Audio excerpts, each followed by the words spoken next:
I was 72 years old when I learned sign language. 72. My hands were stiff from decades of working at a lumber mill. My knees hurt when I climbed stairs. My eyes needed glasses just to read a menu at a restaurant. Most men my age were sitting in rocking chairs, watching the evening news or feeding pigeons in the park. But me, I was sitting in a community center classroom surrounded by 20-year-old college students trying to learn how to say, "I love you," with my fingers. People thought I had lost my mind. Maybe I had. But when you love someone, truly love someone, you don't count the cost. You don't look at the clock. You don't ask how long it will take. You just start walking. And you keep walking until you find them. This is the story of how I spent 4 years searching for a little girl I had never held. A little girl my own son threw away like she was broken. A little girl who, and I say this with absolute certainty, was the most perfect human being I ever met in my life. Her name was Lily and she was my granddaughter. Let me take you back to the beginning. Not the beginning of the pain, the beginning of me.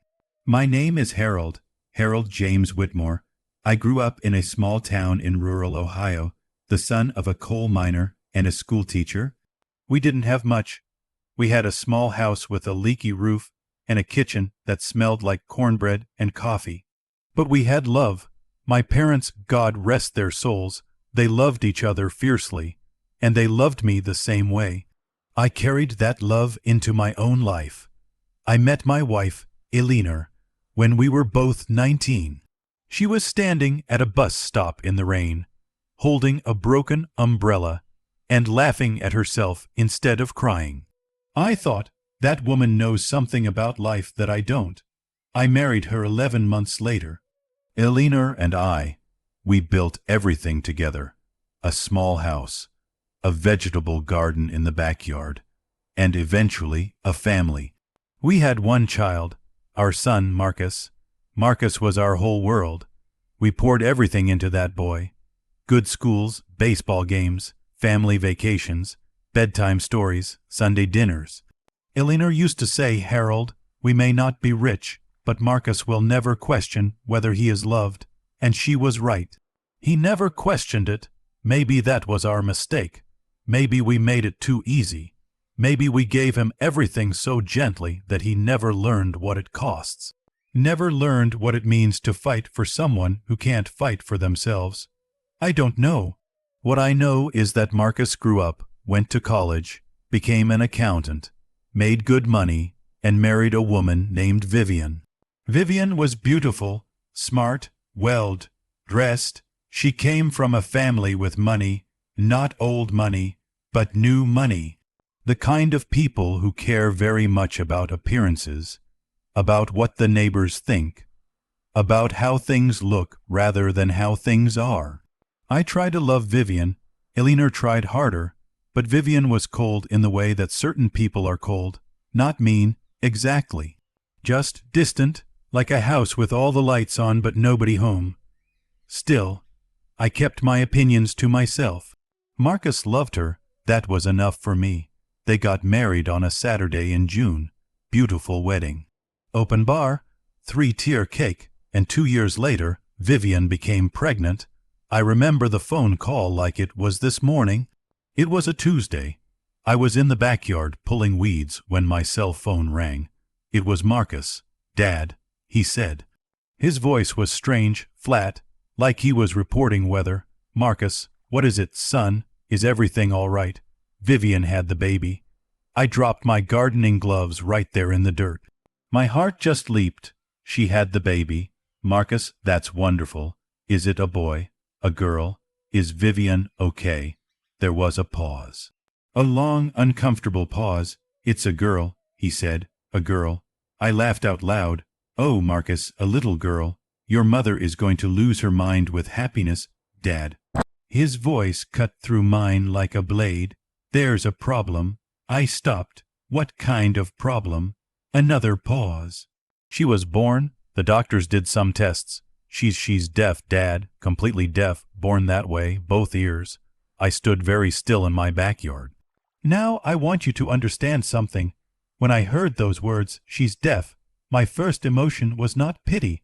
It was not fear. It was not grief. It was love. Pure, uncomplicated love. Because a baby had just entered the world. My granddaughter had just entered the world, and she was here. She was breathing. She was alive. Marcus, I said quietly. That's okay. That's going to be okay, son. There are ways. We're not keeping her, Dad. 3 seconds of silence. I thought I had misheard. I'm sorry. What did you just say? His voice didn't waver, didn't crack, didn't carry even a single note of doubt. She's deaf, Dad. We can't raise a damaged child. Vivian and I talked about it. We've already made arrangements. She's going up for adoption. Damaged. He used that word about his own newborn daughter. Damaged. I sat down on the old wooden bench by our rose bushes. I pressed my hand flat against my chest because I genuinely thought my heart was going to stop. Marcus. My voice came out barely above a whisper. Marcus, you cannot be serious. We're serious, Dad. It's already done. We've called the agency. She is your daughter, Dad. She came out of Vivian's body 48 hours ago, and you're telling me this is our decision? His voice went hard. I had never heard Marcus use that voice with me before. It scared me. Vivian and I made this choice together. We are not raising a disabled child. It's not the life we planned. No child is the life you planned, I said, and my voice finally broke. That's what children are, Marcus. They surprise you. They challenge you. They come into the world, and they need you, not the version of you that has everything figured out, just you. Dad, stop. Does she have a name? I asked suddenly. Does your daughter have a name? A long silence. We named her Lily. Lily. Even through all the horror of that conversation, that name landed in my chest like something warm and glowing. Lily. Marcus, I am begging you. Please don't do this, Dad. I'm not going to argue with you. It's done. The agency has her. She's being processed for adoption placement. There is nothing you can do. I just called to let you know. There is nothing you can do. He said goodbye. He hung up, and I sat in my garden for a very long time, holding the phone, listening to the sound of bees around Elinor's rose bushes, and I wept like I had not wept since my own father passed away. 3 days later, Marcus and Vivian came over for dinner. Elinor had cooked, because that's what Elinor did. When she didn't know how else to hold herself together, she cooked. There was roast chicken, mashed potatoes, green beans from the garden, and a pie she had made at 2 in the morning, because she couldn't sleep. I watched my wife set the table, and I saw her hands trembling just slightly as she laid the forks down. I wanted to take her hands in mine and tell her it would be all right, but I didn't know yet if that was true. Marcus and Vivian arrived at 6:30. They were dressed nicely, business casual, like they'd come from a work event. Vivian was wearing pearl earrings. She had done her hair. There was no sign on either of their faces that anything unusual had happened. No grief, no guilt, nothing. We sat at the table. Elinor said grace. Her voice broke on the word family, and she stopped and coughed and continued. For a while, we just ate, forks on plates. Someone asked about the weather. Then Elinor looked at Vivian and asked very quietly, "How are you feeling, dear, after the birth?" Vivian dabbed her mouth with a napkin. "I'm fine, Elinor, recovering well. And the baby?" A beat. Vivian glanced at Marcus. Marcus looked at his plate. "The agency has her," Vivian said simply, like she was confirming a package had been shipped. Elinor put her fork down.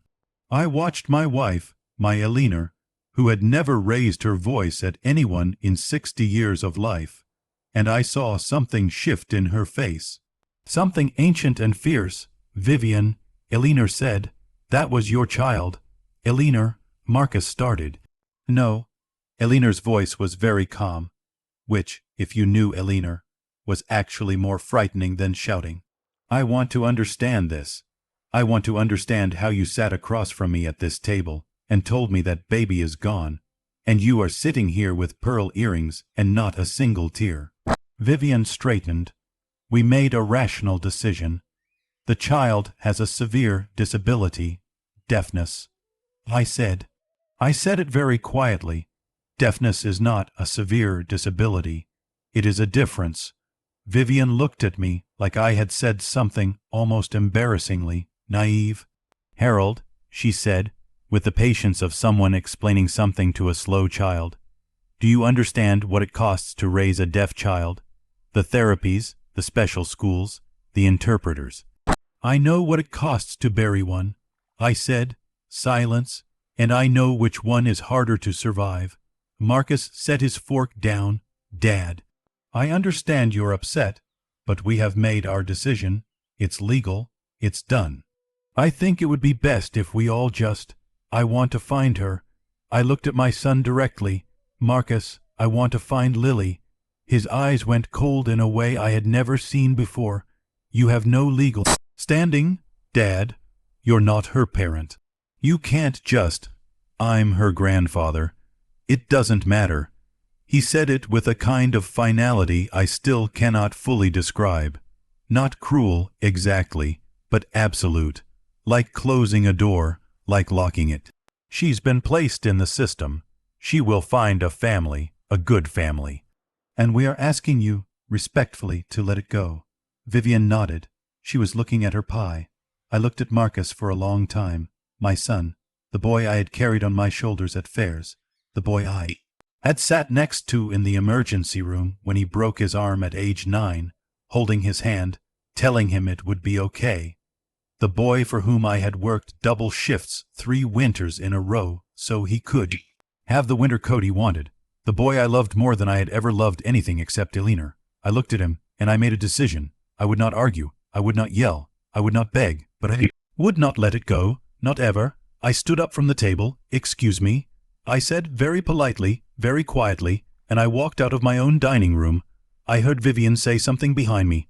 I heard Marcus exhale. I kept walking. The next morning, I made 2 phone calls. The first was to a family law attorney named Patricia Cook, who a friend had recommended. I explained the situation. Patricia was gentle but honest with me. As a paternal grandfather, she said, your legal options are limited, Harold. The parents have full rights in this situation. The adoption was voluntary and legal. There is a process, petitioning for grandparent visitation rights. But if the adoptive family objects, it is very difficult. Is there anything I can do? I asked. You can register with the state's adoption reunion registry, she said, and you can hire a private investigator to try to identify which agency handled the placement. Beyond that, she paused. I'm sorry, the law is not on your side here. I thanked her. I made the second call to the local community center. Do you offer sign language classes? I asked. We do, the young man said. American Sign Language, beginner through advanced. Next session starts Monday. Sign me up, I said. Elinor, God bless my Elinor, she did not say a word about any of it. She just came home from the store that Friday with a book. She set it on the kitchen table in front of me, A Parent's Guide to Raising a Deaf Child.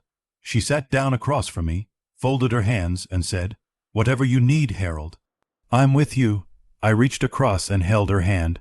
We didn't need to say anything else. Those first few months were the hardest. Sign language class was on Monday and Wednesday evenings. Instructor was a young woman named Diane, who was herself deaf. She communicated through an interpreter and through the board, and she was, I have to tell you, one of the most patient human beings I have ever encountered. I was the oldest person in that room by about 40 years. The young students were kind to me. A girl named Priya used to sit next to me and help me practice the hand positions. A boy named Ben used to quiz me during breaks. I was slow. My fingers didn't cooperate. My memory for the signs was not what it once was. But I practiced every single day, every morning. At the kitchen table, with Elinor across from me doing the same, we practiced signing with each other over breakfast, over lunch, sometimes over dinner. Elinor took to it faster than I did. Honestly, she had more nimble fingers. We were 2 old people learning a new language for a little girl we had never held. Meanwhile, I hired a private investigator.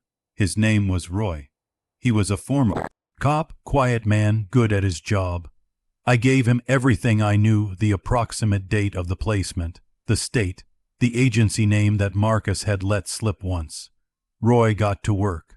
3 months passed. 6 months. Roy called me occasionally with updates that were really non-updates. The agency wouldn't release information. The state records were sealed. He was working every legal angle he could find. I kept practicing my signs.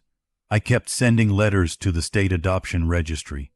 Marcus called every few weeks. Normal phone calls. He asked about my health. He asked about Eleanor's roses. He never mentioned Lily, not once. It was as if she had simply never existed. I never brought her up either, but every night before I went to sleep, I whispered her name. Lily, I'm looking for you. I'm coming. It was a Thursday afternoon in October, 2 years and 4 months into my search, when Roy called me. Harold, he said, I found something. But I need you to sit down. I sat. I tracked the placement agency and eventually got a contact, a retired social worker who worked there at the time. She was willing to talk off record. Harold, he paused, the adoption didn't go the way your son told you. My hands went cold. What do you mean?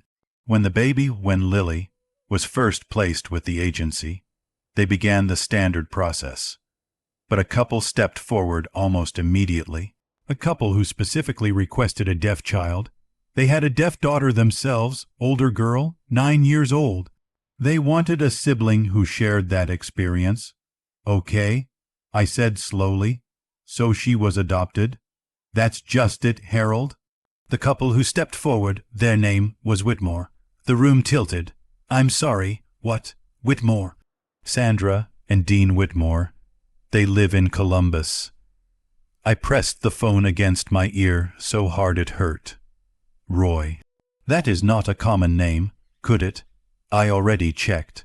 Roy said quietly. Dean Whitmore is Marcus's first cousin. On his father's side. Let me explain what that meant. Dean Whitmore was the son of my brother Gerald. Gerald and I had grown up together, had a falling out over some money business about 20 years ago, and had barely spoken since. I knew Dean existed, but I hadn't seen him since he was a teenager. I didn't know he had married. I didn't know he had a daughter. I didn't even know he lived in Columbus, but Marcus knew, because Marcus grew up knowing the whole family tree. And when Marcus placed that little girl for adoption, when he handed his daughter to a stranger agency and said, find her a family, somehow, through whatever strange machinery of the universe or quiet human connection, Lily had landed with family. But here was the question burning a hole in my chest. Did Marcus know? Had my son deliberately placed his daughter with family, some secret mercy he couldn't bring himself to tell me about? Or had this happened by pure chance, by fate, by God? Roy didn't. No, I didn't know, but I knew one thing. Lily was not with strangers. Lily was with Whitmores, and now, for the first time in 2.5 years, I knew where she was. I called Dean before I drove to Columbus. That mattered to me. I didn't want to appear on his doorstep like a crisis. I didn't want to frighten anyone. I dialed the number Roy had given me. It rang 4 times. A woman answered. Hello? Is this Sandra Whitmore? Yes. Who's calling? Sandra. My name is Harold Whitmore. I'm Gerald's brother, I believe. I believe you may have my granddaughter. A very long silence. Then, oh my lord, we talked for 40 minutes. Sandra was warm. She was honest. She told me they had been contacted by the agency 2 weeks after Lily's birth. They hadn't known the baby was Marcus's daughter at first. That information had been sealed. They had simply been approved families on the agency list who had specifically requested a deaf child. When the paperwork came through and they saw the family name, Sandra said she had called Dean in from the other room, and they had both gone very quiet. We didn't know if Marcus had told you, she said. We reached out to Marcus once, just to say she was safe. He told us. He told us not to contact his parents, that it was better if you didn't know. I closed my eyes, so Marcus had known. All this time, He had known exactly where Lily was. He had protected that information from me deliberately. He had watched me, though he didn't know the full extent of my searching. And he had said nothing. He had let me grieve for 2.5 years. Harold? Sandra's voice was gentle. Would you like to come meet her? Elena and I drove to Columbus on a Saturday morning in November. The drive was 2 hours. Elena held my hand most of the way. Neither of us talked much. What was there to say? We had been waiting for this for so long that the moment itself felt too big for words. Dean and Sandra lived in a modest house in a quiet neighborhood. There was a tire swing in the front yard, a bicycle on porch, a small hand-painted sign on the mailbox that said the Whitmores. Sandra opened the door before we even knocked. She was a round-faced woman in her 40s with kind eyes and flower on her apron. Harold, she said, and she hugged me, a real hug, the kind that means something. Dean came out behind her. We shook hands. He had Gerald's eyes, which was strange and moving to see. We went inside. The house smelled like baking and wood polish. She's in the back, Sandra said, playing with her sister. I should warn you, she's going to look at your hands right away. She reads sign language. She's been doing it since she was 18 months old. Jays. Harold, she's remarkable. My heart was going so fast. Sandra led us down a hallway. Through a back window I could see a small yard with 2 girls playing. One was older, maybe 12, and one was... She was 4 years old. She had dark hair pulled into 2 uneven pigtails. She was wearing green rubber boots and a yellow raincoat, even though it wasn't raining. She was signing rapidly to her older sister, her little hands moving like butterflies, and she was laughing. Silently laughing, the pure physical joy of a child who finds the world funny. And I pressed my hand flat against the glass, and I couldn't breathe. Sandra slid the back door open and called out in sign, waving her hands. The older girl looked up and signed something back, and Lily turned. She looked at me. 4 years old, dark eyes, her father's nose, Eleanor's cheekbones, I would later realize. She looked at me with complete calm curiosity, the way small children look at new people, like they are reading a book they haven't seen before. And then she looked at my hands. I had rehearsed this moment 10,000 times. In the car, in the bathroom mirror, in the classroom with Diane, in the kitchen with Eleanor. I raised my hands and I signed slowly and carefully. Hello, my name is Harold. I am your grandfather. I have been looking for you. The yard went completely still. Lily stared at my hands. Then she looked up at my face, then back at my hands, and then this little girl in green rubber boots and a yellow raincoat. She walked across the yard, reached up, and took my hand in both of hers. She turned it over like she was inspecting it, like she was checking whether it was real. Then she looked up at me and signed one word, again. She wanted me to sign it again. I did. I signed it again. And this time my hands were shaking and tears were running down my face, and I didn't care who saw. Hello, my name is Harold. I am your grandfather. I have been looking for you. Lily watched every movement with those serious dark eyes. Then, very carefully, very deliberately, she raised her small hands, and she signed, I know. I dreamed you. Eleanor made a sound behind me that I will hear in my heart until the day I die. I knelt down in that yard, right down on both knees on the cold November grass. And Lily Whitmore, my granddaughter, my blood, the little girl my son had called damaged, she walked straight into my arms, and I held her, for the first time. I gave it 2 weeks before I called Marcus. 2 weeks of visiting Lily every weekend. 2 weeks of learning her favorite color, blue, her favorite food, waffles, her preferred sign for grandfather. She invented one just for me, a closed fist against the heart, then opened, like something blooming. 2 weeks of sitting in Dean and Sandra's kitchen drinking coffee, while Lily climbed on my lap and corrected my sign language with the gentle ruthlessness of a 4-year-old who knew she was right. 2 weeks of watching Eleanor become a grandmother right before my eyes. Then I called Marcus. Dad, what's up, Marcus? I said. I'd like you and Vivian to come to dinner on Saturday. A pause. Sure. Everything okay? Yes, I said. I just want to share something with you. I'm not proud of the small satisfaction I felt at staying calm. Saturday came. Marcus and Vivian arrived. Eleanor had cooked again. Same roast chicken, same mashed potatoes. Some meals are meant to be circles. We sat at the table. We ate. Marcus talked about a new project at work. Vivian talked about redecorating their living room. I waited until after the pie. Then I placed a photograph on the table. It was a photograph Sandra had taken 2 weeks prior. Lily and me, sitting on the back porch steps. She was in my lap. My arms were around her. We were both looking at the camera, and Lily was in the middle of signing something. Her hands caught mid-motion like small birds mid-flight. I was looking at her with an expression I didn't recognize on my own face until I saw the photo. I looked like my father when my father looked at me. Marcus stared at the photo. Vivian went very still. That's Lily, I said. Marcus looked up at me. His face went through approximately 7 different expressions in the space of 4 seconds. Dad, she's 4 years old. She lives in Columbus with Dean and Sandra Whitmore. She has an older sister named Rose, who is 12. She loves waffles and the color blue and rubber boots. She has your nose, Marcus, and your grandmother's cheekbones. How did you? It took me 2 years and 4 months, I said. A private investigator, 2 attorneys, a state adoption registry, and a Wednesday sign language class that I attended every week for 3 years. I paused. I'm now conversational in American Sign Language, by the way. Your mother is better at it than I am. Vivian's hand came up slowly and covered her mouth. You've been learning sign language, Marcus said.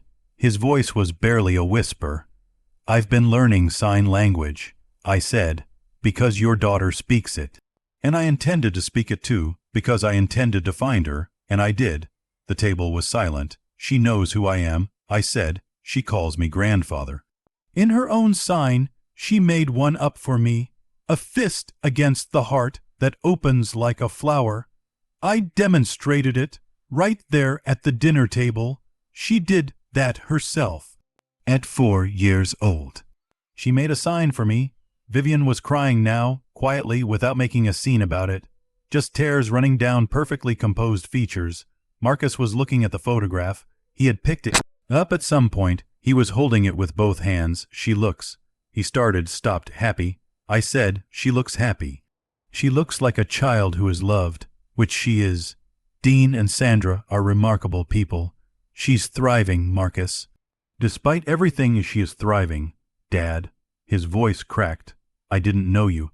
You told me there was nothing I could do. I said, you were wrong. And then I said the thing I had been saving. I want you to know one thing, son. I'm not telling you this to shame you.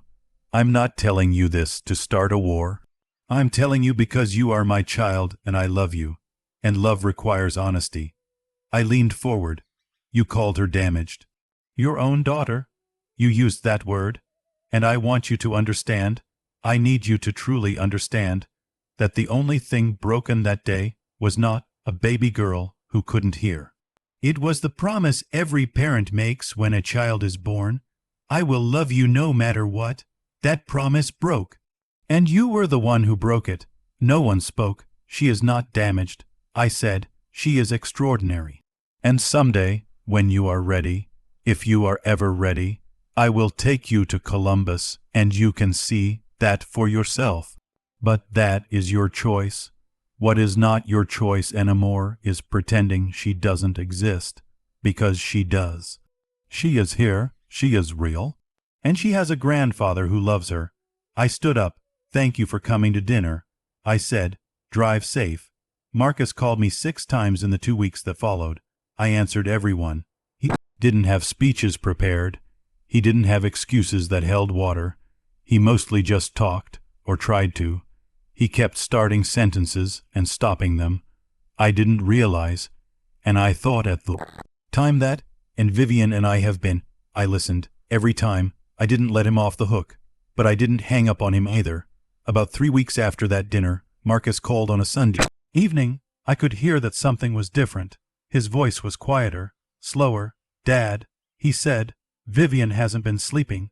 Okay, she keeps. He stopped, tried again. She keeps looking at that photo. The one you put on the table. She asked me if I had any others. I did. Sandra had been kind enough to send me a small collection. Lily at 18 months, just beginning to walk.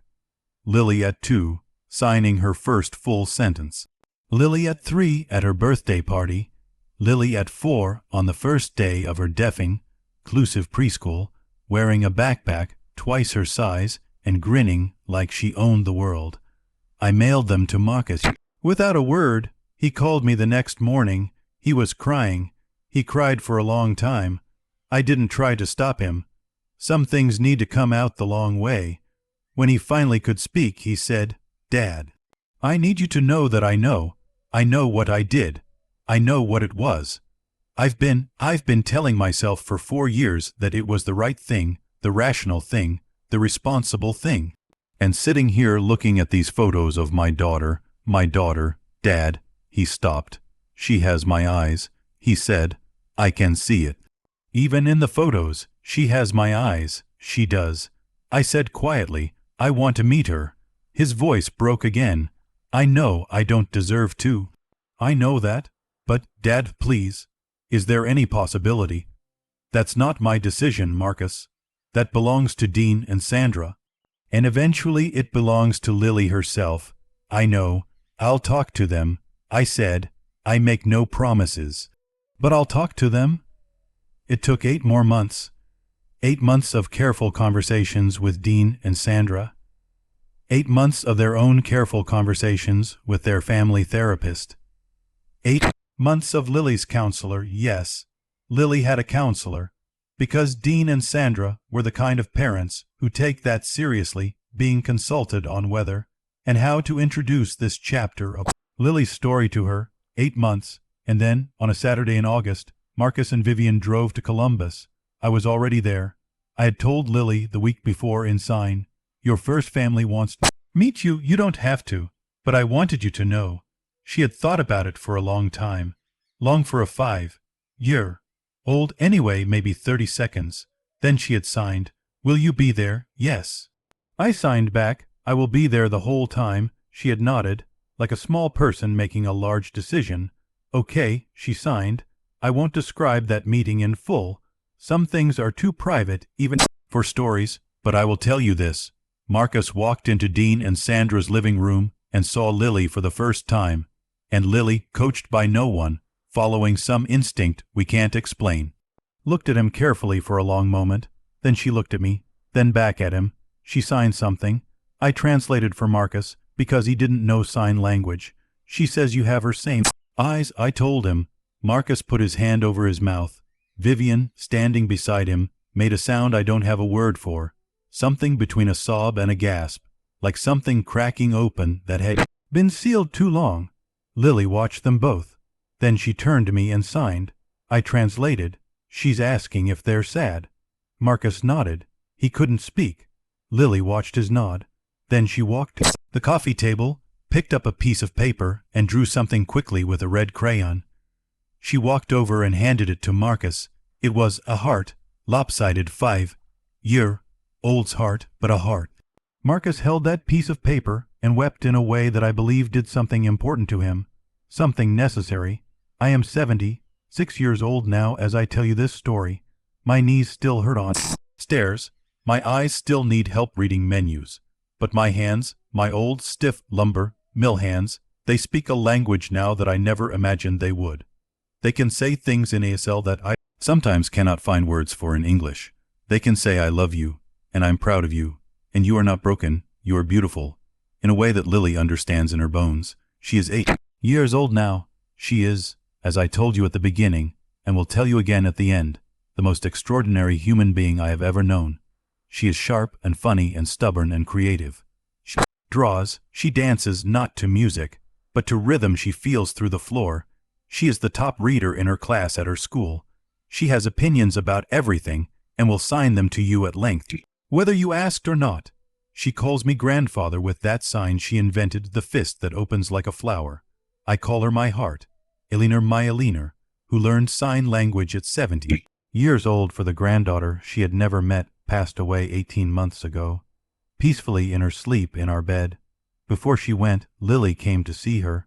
She climbed up on the bed next to Eleanor and signed slowly, "I love you, grandmother. Thank you for finding me." Eleanor signed back, her hands slower than they used to be. "It was your grandfather who found you. I just drove." They both laughed in their different ways. I will carry that image forever. As for Marcus and Vivian, they are not Lily's parents. They never will be. Dean and Sandra are her parents in every way that counts, and Lily knows this and loves them completely. But Marcus is in her life now, slowly, carefully, on terms that Lily's family has set, and that Lily herself has approved as she's grown old enough to have a voice in it. Marcus has been learning sign language. He's still a beginner. He makes mistakes. His signs are clumsy, but he shows up to practice every week, I'm told, and Lily, who is 8 and fierce and has no patience for nonsense, corrects him when he gets it wrong. Firmly, without cruelty, just know like this, try again, which may be the greatest grace any of us ever receive, the chance to try again. So here is what I learned, what I want to leave with you. The world will tell you in 1,000 quiet ways that certain lives are worth less than others, that some people are too complicated, too costly, too different, too much work. The world is wrong. Every single time, the world is wrong about this. Deafness did not make Lily less. It did not diminish her humanity by a single thread. It did not reduce the beauty she brought into the world, the laughter she carries in her hands, the love she gives out like it costs her nothing. What diminished Lily was not what she was born without. It was what the people around her were born without. Courage, grace, the willingness to love something you didn't plan for. I am an old man. I am tired sometimes. My body reminds me daily that I have been on this earth a long time. But I am not sorry for a single Monday or Wednesday evening I spent in that community center classroom. I am not sorry for a single dollar I paid Roy the private investigator. I am not sorry for a single letter I sent to the adoption registry.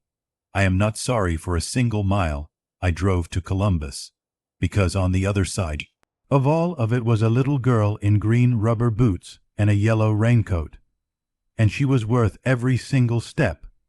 If there is someone in your life that the world has labeled too much, too complicated, too different, too costly, I am asking you today, don't believe them. Love them anyway. Search for them if you must. Learn their language. Show up. Because one day, I promise you this, from the experience of a 76-year-old man who knows what it means to keep walking when he had every reason to stop, one day you will find them, or they will find you, and you will kneel in the grass and you will hold them, and it will be the single most worthwhile moment of your entire life. Don't let anyone tell you some children are damaged. The only damaged thing is a world that hasn't learned yet how to love them. If this story moved you, if it reminded you of someone you love, or someone you're still searching for, please share it. Leave a comment below telling me what part touched your heart the most. And if you haven't subscribed yet, please do. Every week I come here to remind you of one simple truth. Love is never wasted. Not one drop of it. Ever. I'll see you in the next story.